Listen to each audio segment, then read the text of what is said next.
Salut les joueurs, aujourd'hui ils sont en compagnie d'un des maîtres du jeu de société, Jean-Louis Roubira. Bonjour. Bonjour Jean-Louis, ça va bien? Très bien, ouais. Sur le stand des Ludogiques pour des dédicaces autour de Captain Esperanza. Voilà. Très bien, Captain Esperanza c'est un nouveau jeu?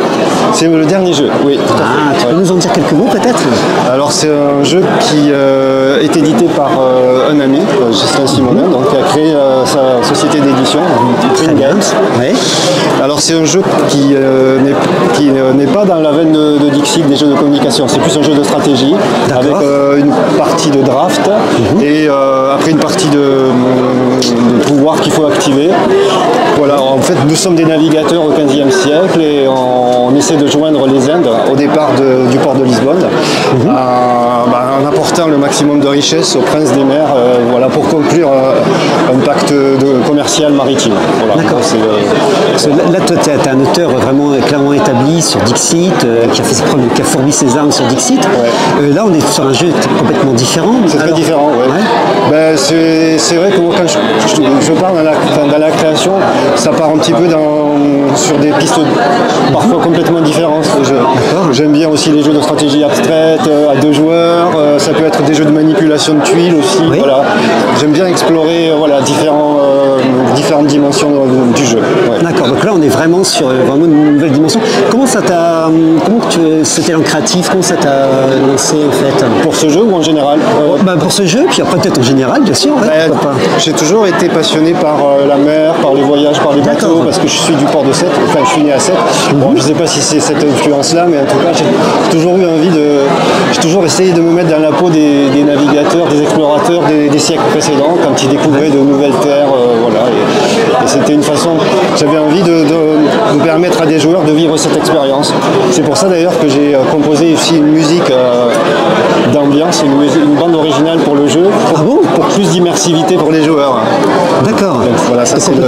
Donc c'est un album qui a été composé et qui a été joué par 13 musiciens professionnels, 20 choristes. Donc voilà, il y a 46 minutes qui accompagnent les joueurs le long de la traversée. Ouais, c'est une sacrée expérience en tant qu'auteur, ça, allier la musique, donc du transmédia avec je trouve que dans certains jeux, peut-être pas tous, parce que des fois il faut une concentration, mais là ça nous permet de nous laisser dériver par les courants.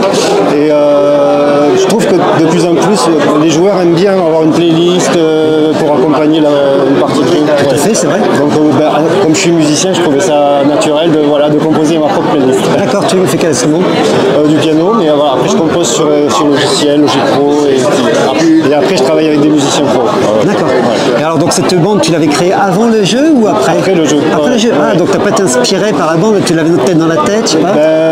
En fait, c'est en jouant que je commence à entendre des musiques, et je me dis, après c'est vrai que c'est inspiré aussi du cinéma, des films de pirates, des choses comme ça, les films maritimes ont souvent des bandes son assez spécifiques finalement. Voilà. D'accord, c'est génial. Et donc le processus de création, alors toi tu es plutôt auteur qui s'isole totalement ou tu as besoin de t'immerger dans un cadre particulier? C'est quoi ton processus? Le processus ça varie, mais c'est souvent tout seul. Oui. Ça peut être souvent, je dirais, au moment de s'endormir, au moment de se réveiller, quand on n'est pas encore complètement dans la conscience. Ah oui. Il y a des idées qui arrivent là et il y a une certaine liberté. Et donc là, après, je vais essayer de saisir une idée comme ça et après de la pousser plus loin, de creuser cette idée. Et puis après, ça marche ou ça marche pas, mais voilà, ça vient comme ça souvent. Ouais. Et combien de temps pour je dirais, accoucher de cette idée, donc accoucher de ce jeu, ta famille? Là, ça a été une gestation assez longue. Ah oui? Bon, heureusement, c'est pas le cas de tous les jeux, mais là, j'ai beaucoup été aidé par Gislain, mais ça a duré 7 ans. Alors, on peut dire que la phase de test, c'était 2-3 ans. Alors après, c'était plus la difficulté de se dire comment est-ce qu'on va l'éditer nous-mêmes ou trouver un éditeur. Il y a eu le Covid entre-temps. Enfin, bon, voilà. c'est pour ça que ça a pris beaucoup de temps. Après, il y a d'autres jeux qui prennent un peu moins de temps, mais en tout cas, le minimum, c'est au moins 1 an, quoi. Oui. Ah ouais, quand même. Ouais. Ah ouais. On se rend pas compte, hein, forcément. Ouais. Et quelle émotion ça fait pour un auteur, parce que là, ça me paraît des milliers de jeux, des millions de jeux. Et quel effet ça fait de voir un nouveau jeu arriver comme ça sur le marché? Un nouveau jeu? C'est toujours une sensation? Oui, c'est énorme. Ah ouais? En fait, on le vit surtout dans le contact avec les joueurs. Quand les joueurs viennent, quand ils viennent parler de leur expérience avec ce jeu, quand ils viennent témoigner de ce que ça leur a procuré, c'est là que je me rends compte qu'effectivement